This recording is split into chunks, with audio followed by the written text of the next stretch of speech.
जिया हो सजनी। रात भर जागे दिल पिया हो सजनी।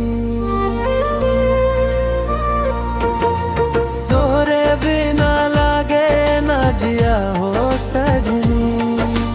रात भर जागे दिल पिया हो सजनी। जोर है सपा लागे तारा भी रोवे, जब से तू दूर भइलो सजनी।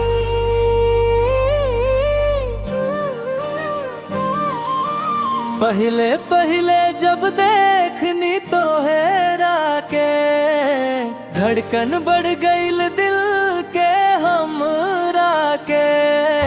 नजरिया में बस गईलू धीरे धीरे, अब हर सपना में आवे सवेरा के। तोहरे हंसी में जादू बाहो, दिल के काबू ना रहे अब हो। तोहरे बिना लागे ना जिया हो सजनी।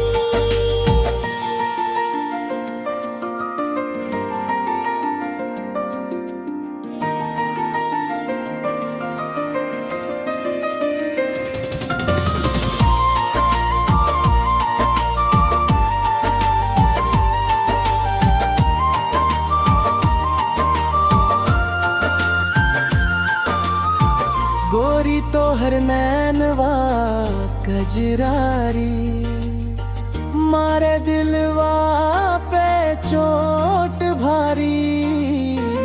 लबवा पे मुस्कान जब आवे, दुनिया लागे हम के प्यारी। रात भर हम तड़पी जानी, तोहरे याद में रोई जानी।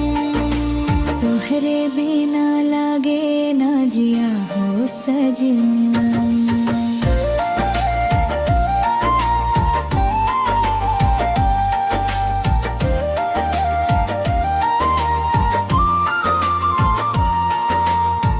सावन के बदरिया बरसे लगल, दिल में प्यार के फूलवा जगल।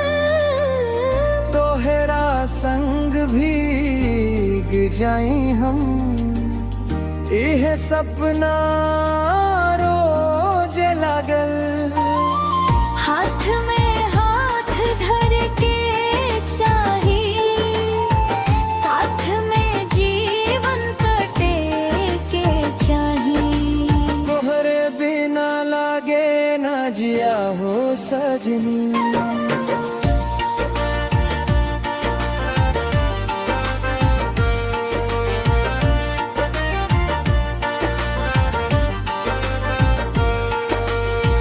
जब से तू बनलू हमर जान हो, खुश रहेला हर एक बिहान हो। तोहरे नाम से शुरू दिन हो खेला, तोहरे पे खत्म हर अरमान हो। दिलवा में तू बस गईलू, सांस में तू रमी गईलू। तोहरे बिना लागे ना जिया हो सजनी।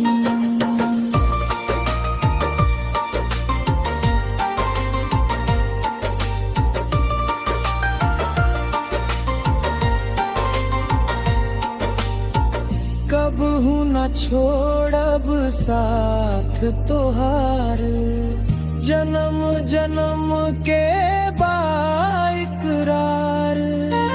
दुनिया चाहे कुछो कहे, रहे तुम्हारे दिल के पास। रोरा बिना सुना जिंदगी, रोरा से ही हर खुशी। तोहरे बिना लागे ना जिया हो सजनी। रात भर जागे दिल पिया हो सजनी। तोहरे बिना लागे ना जिया हो सजनी। रात भर जागे दिल पिया हो सजनी। दिलवा पुकारे बस तोहरे नाम, हमार दुनिया तू ही हो सजनी। अगर चाहो तो मैं इसमें